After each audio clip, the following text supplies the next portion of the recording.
The specific identification method. There are 4 costing methods that can be used to keep records of business inventory. These include the specific identification method, the first in, first out method, the last in, first out method, and the weighted average method. A company will decide which method to use depending on the type of business it is and what its needs are. This video will demonstrate the specific identification method using a perpetual inventory record. The specific identification method works great for car sales companies. Each car can be individually identified by its VIN number, and each car can be purchased at a different price even if it's similar to another car. To help us visualize this recording method, we will look to Stephen's Amazing Car Dealership. Meet Stephen, the owner and only car salesman of the dealership. This is Jessica, the dealership's best customer. As this dealership is just opening, it has limited starting inventory. Stephen starts out with 3 cars on hand: a red truck, a blue sedan, and a green sports car. Stephen's starting inventory will look like this on July 1st, with a red truck costing $25,000, a blue sedan costing $15,000, and a green sports car costing $40,000. This will give a total cost of $80,000. On July 5th, Jessica decides to go car shopping. Her car is old and breaking down.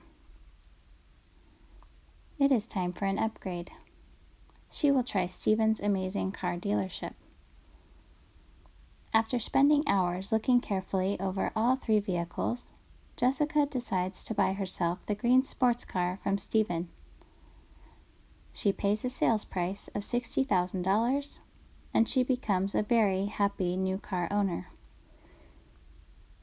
Stephen will update his inventory records by documenting this vehicle sold under purchases for its cost price of $40,000 on July 5th. His remaining inventory will include the red truck costing $25,000 and the blue sedan costing $15,000. His total cost of inventory will now equal $40,000. Now Stephen makes a decision to purchase another vehicle to add to his inventory.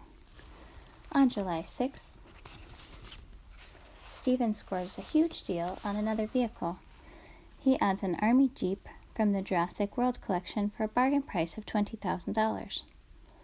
He will log this vehicle under purchases and update his inventory on hand. This brings his total cost of inventory to $60,000. Meanwhile, Jessica has been driving around in her new sports car and loving it. After a few weeks, she decides to return to Stephen's Amazing Car Dealership to purchase another vehicle. She is excited to find another car added to the choices, but after careful consideration, decides to buy the red pickup truck. This purchase occurs on July 25th, and she pays a sales price of $40,000. Both customer and salesman are happy and part ways. Stephen will update this inventory record after this purchase on July 25th. He will document 1 unit sold at the cost of $25,000. This will bring Stephen's inventory on hand back down to 2 units, the blue sedan at $15,000 and a new Army Jeep at $20,000, totaling $35,000 of inventory on hand. On the last day of the month, July 31st, he adds another great car to his collection. It is a classic model highway patrol car for the cost of $10,000. He adds this to his purchases on his inventory record, and it brings it to the total of $45,000. At the end of July, he's excited to see his totals for his first month in business. He purchased 2 new vehicles over the month, totaling a cost of $30,000. He sold 2 vehicles for a total cost of goods sold at $65,000. The total cost of Stephen's inventory on hand is $45,000.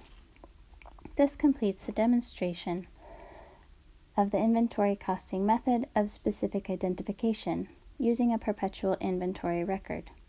I hope you have enjoyed meeting Stephen, the amazing car salesman, and Jessica, his amazing customer.